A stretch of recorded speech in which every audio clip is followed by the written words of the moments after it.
A significant number of publications adopted the word occult, occultus, in their title during the 16th and 17th centuries. The treatise on occult philosophy, published in Antwerp 1531 by Heinrich Cornelius Agrippa of Nettesheim, is well known. Another sensation of the time attended the publication of Hidden Miracles of Nature, published in Antwerp 1559 by Levinus Leonius, which saw multiple editions and translations into various languages. The word occult was not a novelty in that era. Medieval intellectuals were familiar with it, as is seen, for example, in the treatise on the hidden workings of nature by Thomas Aquinas. The word occult meant latent, hidden, and insensible or unknown, even sometimes in, indescribable, inexplicable, unspeakable, or unintelligible. By contrast, the term manifestus represented evident and known or sensible. This dichotomy implied that something occult whose mode of working was still unknown could someday be explained and understood by the efforts of scholars. The early modern notion of occult is therefore very, very different from the one promoted by the 19th century occultist, distinction which continues to be lost on many present-day historians. So let us forget modern-day perception of occult. Among the questions related to the notion of occult, the problem of occult qualities, qualitates occultae, or occult properties, proprietatis occultae, drew a keen attention of historians, who produced in turn a series of important studies. In order to place the issue on the broad intellectual map of early modern Europe, they addressed its diverse aspects, ranging from its classical sources to their reception and transformation. They also explored the reaction of the major protagonists of the scientific revolution, culminating in the famous polemic between Gottfried Wilhelm Leibniz and Samuel Clerk, a supporter of Isaac Newton. These studies often refer to Daniel Sennert, a professor of medicine at the Lutheran University of Wittenberg, quoting his words so as to show the status of the question in the early decades of the 17th century. However, I observe two major problems in this approach. First, it tends to isolate the notion of occult qualities from that of occult diseases, morbi occulti, although both are intricately connected to each other in the works of Sennert and his contemporaries. Second, it often overlooks the crucial role played by Jean Fernel of Paris. Indeed, it was Fernel who launched the Renaissance debates on occult diseases and the related topics of occult qualities. These debates were intense and were animated by Fernel's followers and adversaries and critics, at least until the mid-17th century. Sennert himself maintained a keen interest in the issue from the early stage of his career to his major works. He finally produced one of the most extensive early modern writings of the issue. His treatise can be qualified as the first real encyclopedia of these themes. As a preliminary study, in the present paper, I will first examine the discussion of Fernel as Sennert's forerunner. Then I will look briefly at the debates after Fernel. These studies will lead to the survey of Sennert's activity and productions. All the analyses will contribute to a better understanding of Sennert's preoccupation and endeavor in their historical and intellectual context. His research on occult diseases and occult qualities stretched from his early stage of his career to the final products of his mature period. His lifelong quest had the aim of responding to the Renaissance debates launched by Fernel. In Paris in 1548, Fernel published On the Hidden Causes of Things, highly influential dialogue on natural philosophy and medicine. In this work, he advanced the idea that nature has something irreducible to the workings of the four traditional elements: fire, air, water, and earth, and their primary qualities: hot, cold, humid, and dry. Inspired by the famous words of Hippocrates' prognosis, he identified this supra-elemental entity as something divine, to theon, and qualified it as celestial, coeleste, because it would lie beyond the limits of the four elements. In the second book of his dialogue, Fernel argues that the forces, powers, or powers of all natural bodies come from their matter, temperament, or form.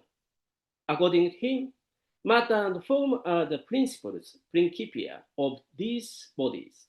Temperament resides in the mixture of the four elements. He adds that when natural bodies are produced from the mixture of the four elements, heaven, qualm, confers them their forms. Then Fernel wonders what kind of forces the form of the natural bodies possess. These forces, in his opinion, cannot be attributed to the elemental mixture. For the striking effects of natural bodies, he enumerates examples. Magnets attract pieces of iron, and the poison of scorpions kills large animals. For Fernel, the cause of these effects are so obscure that nobody can grasp them with a sound reason. That is why he calls them occult properties, proprietates occultae. These are surrounded, according to him, these are surrounded by the obscurity of nature beyond the clear perception of human beings. Here, Fernel is inspired by the treatise known under the title of Problemata and famously attributed to Alexander of Aphrodisias. According to its prologue, the ancient Greeks called these hidden causes occult properties, idiotetes aretoi. Before Fernel, this treatise was used by the Italian physician Girolamo Fracastoro of Verona in his famous treatise on the sympathy and antipathy of things, published in Venice, 1546. After the preliminary discussions, Fernel delves into embryological considerations for several chapters before turning to the question of occult diseases. For him, this question is the main topic of his dialogue. He reminds his readers that the forces of natural bodies, including those of medicaments, come from their matter, temperament, or form. Accordingly, Fernel divides diseases into three groups: diseases of matter, diseases of matter,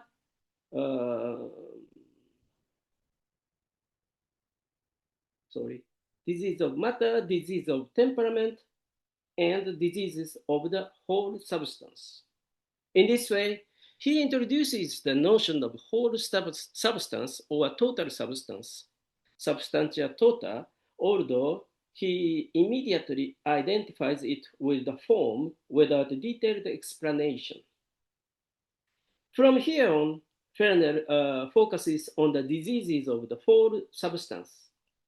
He is totally conscious of the fact that he is addressing something extremely obscure and unheard of. Fernel first classifies these diseases into two categories, manifest and occult. The manifest diseases of the whole substance come from manifest causes, the occult ones from hidden causes, which are more important in his eyes since they are hidden and lie beyond the condition of the four elements. Fernel then declares that he is following in the footsteps of Galen, or more precisely, he is developing his own reasoning inspired from Galen's thinking, ex Galeni mente, since Galen's words were obscure and incomplete. Thus, he quotes a passage from Galen's treatise on simple drugs. I quote, "It has been shown that the medicament has a nature of altering, either by a certain quality of heating, cooling, moistening, or drying, or some combination of those mentioned, or by the whole substance like many deadly poisons, some antidotes, or amulets, and all purgatives." End quote. Another important passage used by Fernel from the same work by Galen is as follows. I quote, this is more interesting. "The ash of liver crabs acts through its whole substance, wonderfully in the case of dog bites. Aescelium the empiric would always keep a supply of the drug in this form ready in his house, having roasted these liver crabs in summer after the rise of the dog star, when the sun was in Leo and the moon 18 days old. He would give this drug to victims of mad dog bites every day for 40 days. I shall write another treatise separately on drugs acting through their whole substance, to which all such things as these belong." End quote. Galen himself, indeed, did not fully articulate his idea of the whole substance. He used the idea as a last resort repeatedly in his writings so as to address the workings of difficult cases such as poisons, antidotes, purgatives, and amulets. The notion of whole substance advanced by Galen was thus elusive and difficult to understand from the beginning of its history. Its basic feature can nevertheless be explained as follows. The substance as a whole, or totality of the substance of the one body, can act or be acted upon in its change differently from the ways performed by the elements and their qualities which compose that body. The same scheme can be applied to a wide range of bodies, including not only poisons and purgatives, but also foodstuffs in general.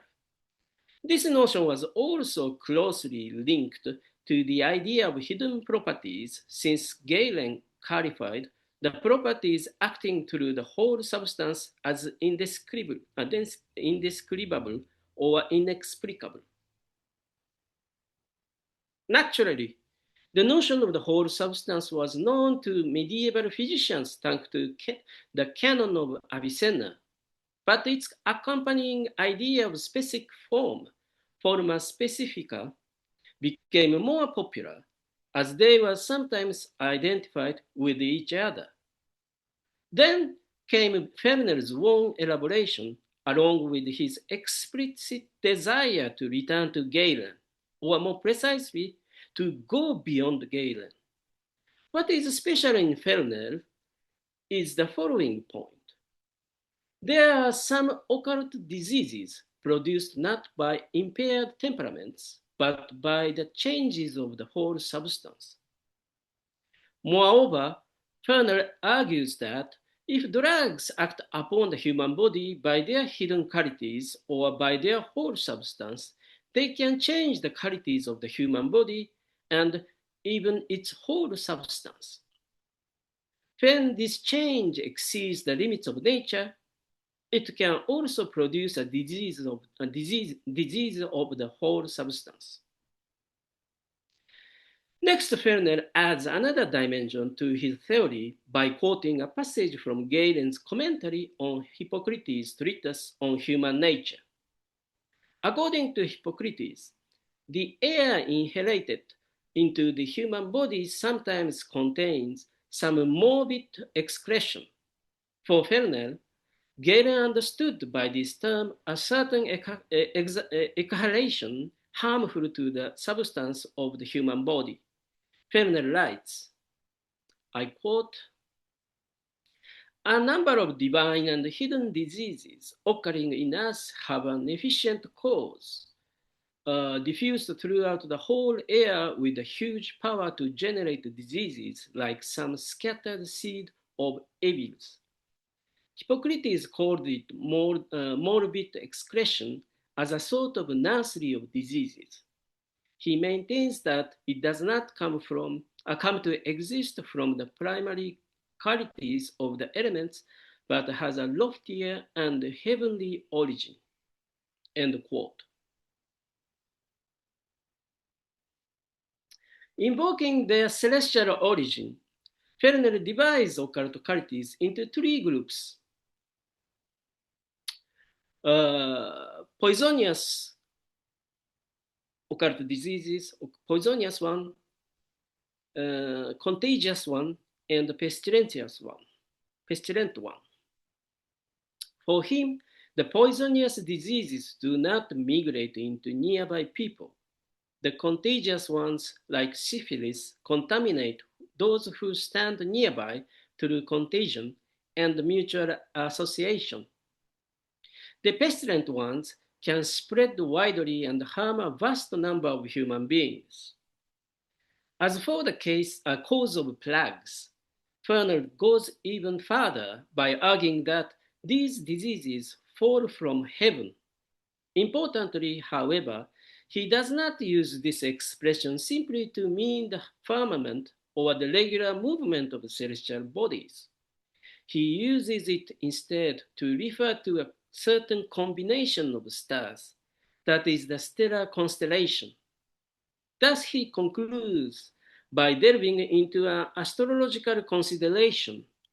I quote, the view of those who correctly philosophize confirms 600 cases of this kind and likewise tells us which planets and which stars presides over each part of the body and each kind of both of animals and plants, which assembly of stars give rise to diseases and which brings remedies for repelling them. End quote.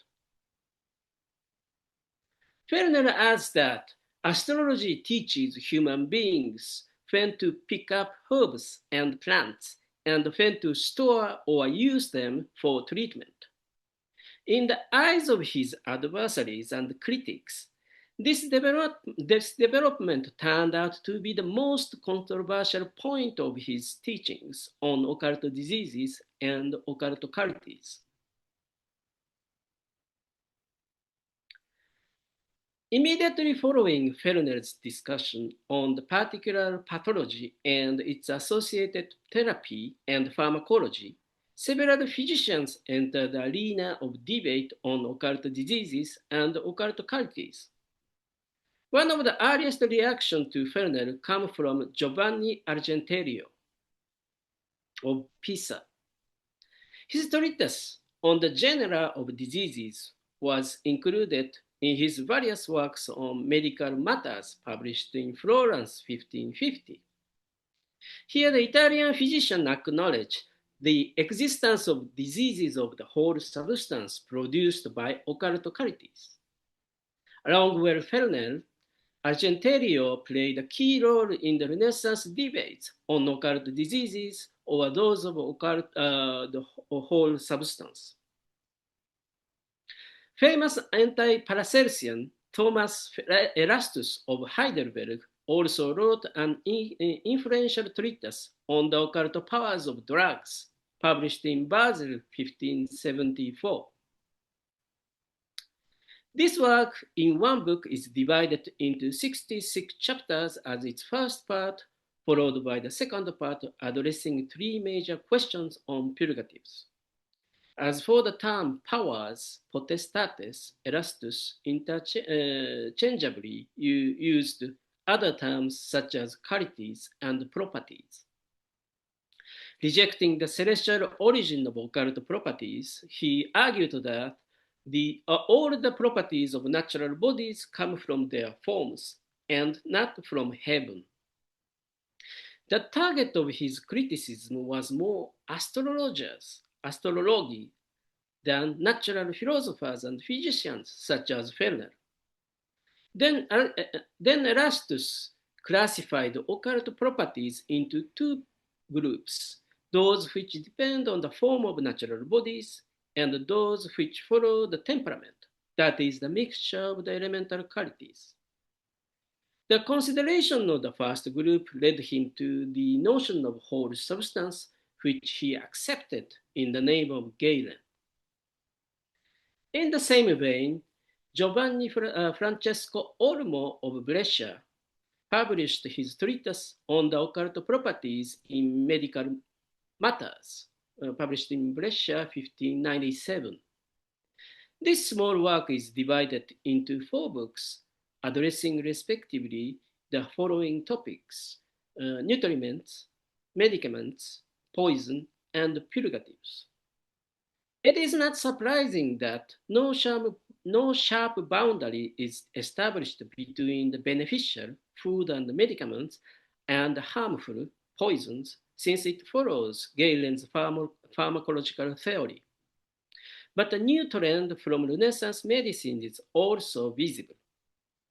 Heavily influenced by Fernel, Olmo addressed the occult properties of natural bodies under the authority of Galen.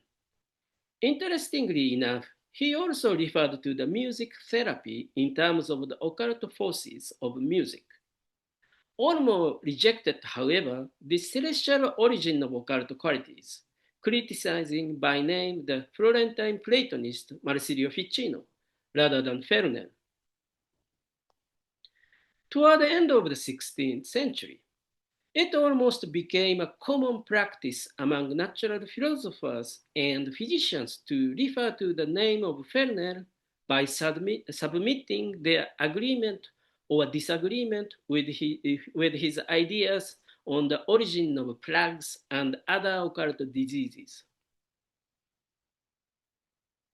Now let us turn to Sennert and his works, which address occult diseases and occult qualities.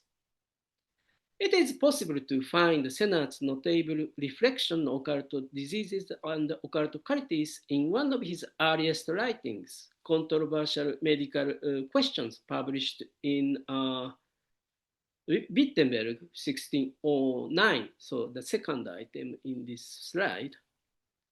Among 60 questions picked up from the debates, which probably had a certain appeal for Sennert in his student years, its 7th question is entitled, Are there the diseases of whole substance or of the form, as it's called, and those of matter? This short piece provided the main thread of his more detailed discussions in the later works. Let us turn to Sennert's major medical work of his early career, The Instruction of Medicine, published in Wittenberg 1611 in 5 books. Its discussions on occult diseases and their related issue of occult qualities are mainly concentrated in 3 different places within the text. The close linkage between these occult diseases with the notion of whole substance was a distinctive mark of the Renaissance debates launched by Fernel and animated by his followers and critics. Unlike the ancients, some recent authors, according to Sennert, acknowledge the existence of certain diseases other than those traditionally believed to be produced due to ill-balanced or impaired temperaments. He singled out Fernel among these recent authors. To explain Fernel's ideas, Sennert first refers to the threefold division of the causes of diseases: impaired temperaments, the immoderateness of matter, or corruption of the whole substance or form. According to Sennert, Fernel acknowledged the existence of the diseases produced by causes other than impaired temperaments. Significantly, Sennert counters Fernel by insisting that no disease can be produced from the corruption of the substance or form. For Sennert, the form does not suffer any damage. It remains intact since it has a privileged, almost celestial and divine status, as was fervently advocated by Julius Caesar Scaliger. Following the teachings of Scaliger, Sennert embraces the privileged status of forms as the keystone of his natural philosophy and medicine. Since the form is permanent, it does not suffer any corruption. Thus, health and sickness do not depend on the condition of the form or substance, but they must be related to some accidental factors.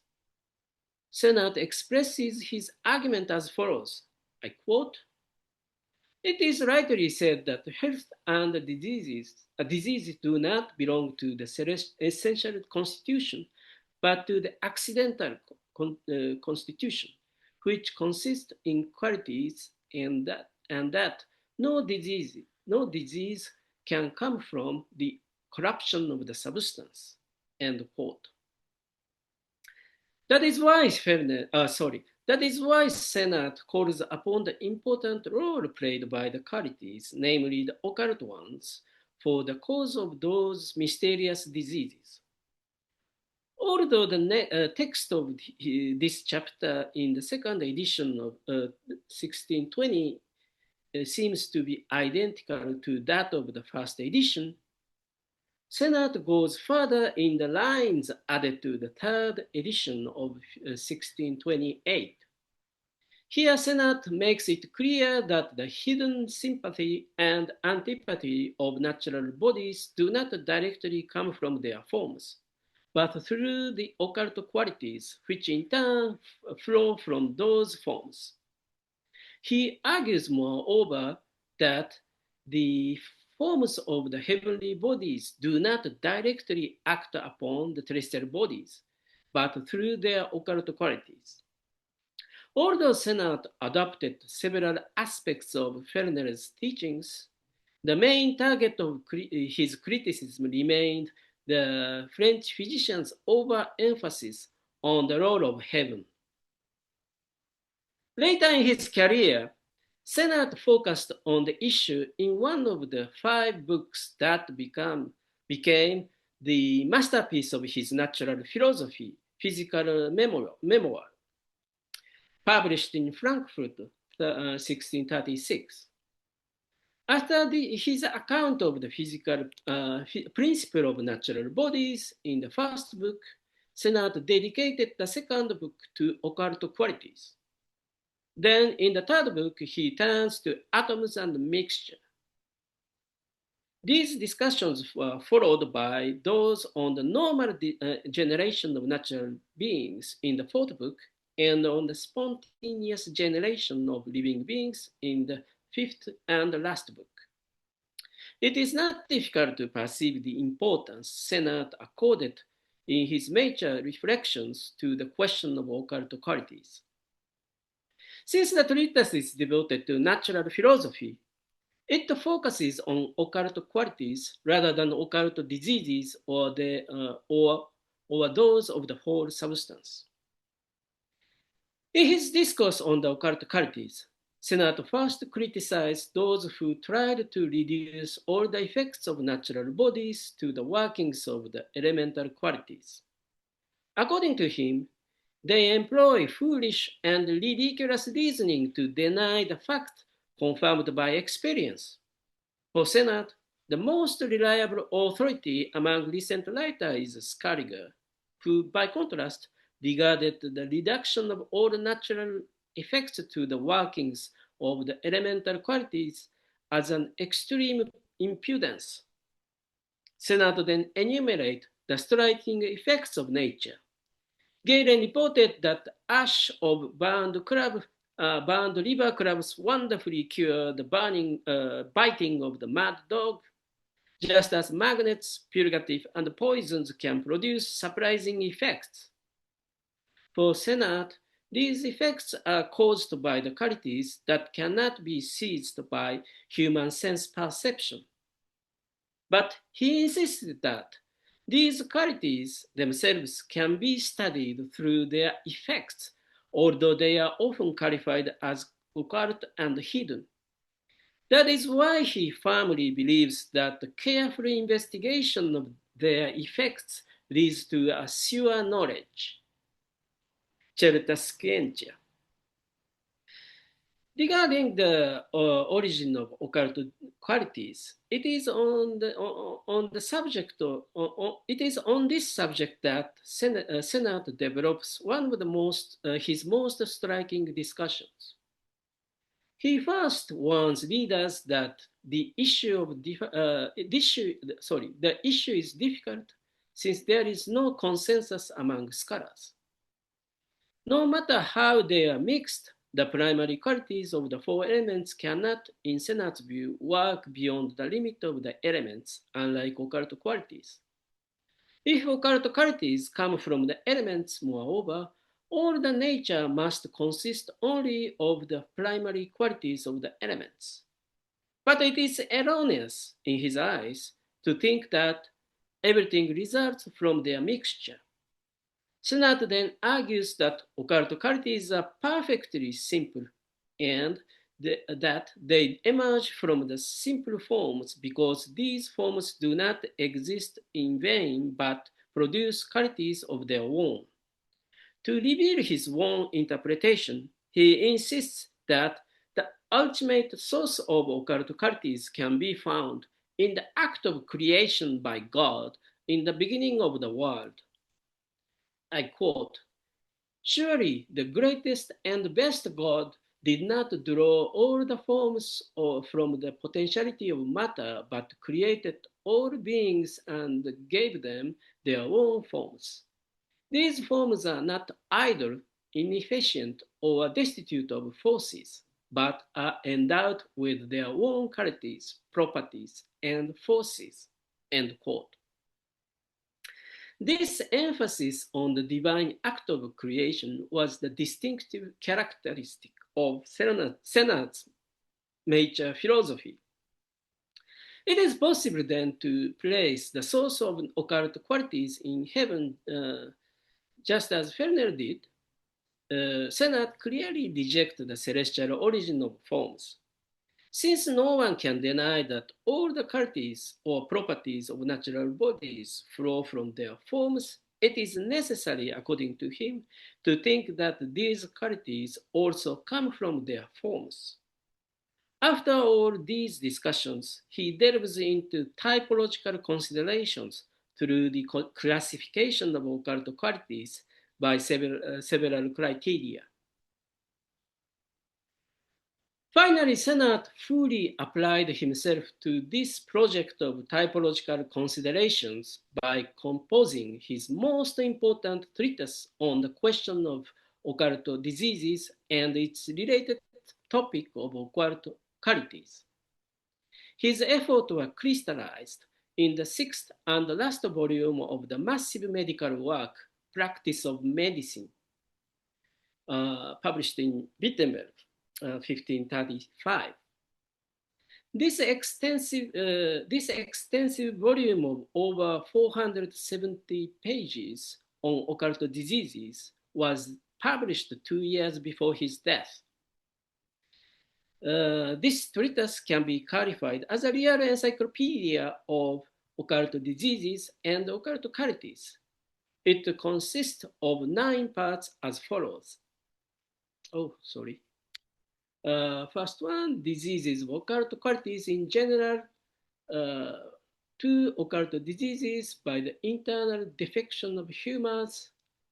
3, occult diseases from water and air and contagion. 4, venereal diseases and sexually transmissible diseases like syphilis. 5, external poisons. 6, mineral and metallic poisons. 7, plant poisons. 8, animal poisons. And 9, diseases by fascination, incantation, or magic potions called beneficia.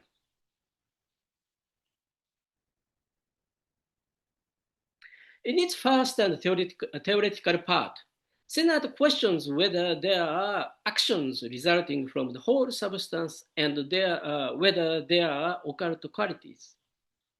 He then takes up the names and the nature of occult qualities, followed by the origin of these qualities. He also asks whether occult qualities can affect one's health. Sennert addresses the questions as to whether there are diseases other than those caused by impaired temperaments. Then he explains the identity of these diseases. Next, he turns to the cause and the differences of occult diseases, followed by their signs. Sennert closes his reflections with an exploration of their remedy. Overall discussion of this theoretical part follows more or less the lines of reasoning that he already developed in his preceding writings. Now let us conclude. The Renaissance debate on occult diseases and occult qualities were first launched by Fernel. They were then animated and fueled by his followers and adversaries in the second half of the 16th century. Fernel built his reflections on the words of Galen, or more precisely, he tried to reconstruct the teachings of Galen, since the latter had not developed a detailed explanation or left any monograph on the issue. Among Fernel's followers and adversaries, Argenterio, Erastus, and Olmo dedicated their writings to these topics. Their discussion nourished Sennert's quest for occult diseases or those of the whole substance. His reflection on these questions can be traced over the course of his career after 1609. His efforts were embodied in 3 chapters of his Instruction of Medicine, published in 1611. He continued his research during the 1610s and 1620s to finally make some remarkable additions in the 3rd edition of his Instruction of Medicine, published in 1628. Sennert's most important contribution to the Renaissance debates on occult diseases and occult qualities came in the works of his major period, namely the masterpiece of his natural philosophy, Physical Memoirs, published in 1636, and the massive volume on occult diseases, 1635. The former contained the discourse of natural philosophy on occult qualities so as to launch his project of their massive typological survey applying to the method of natural history, while the latter was the concrete realization of this ambitious project. Further and fuller research on Sennert's ideas and works devoted to occult diseases and occult qualities will have to take into consideration all the above mentioned points. Thank you for your attention.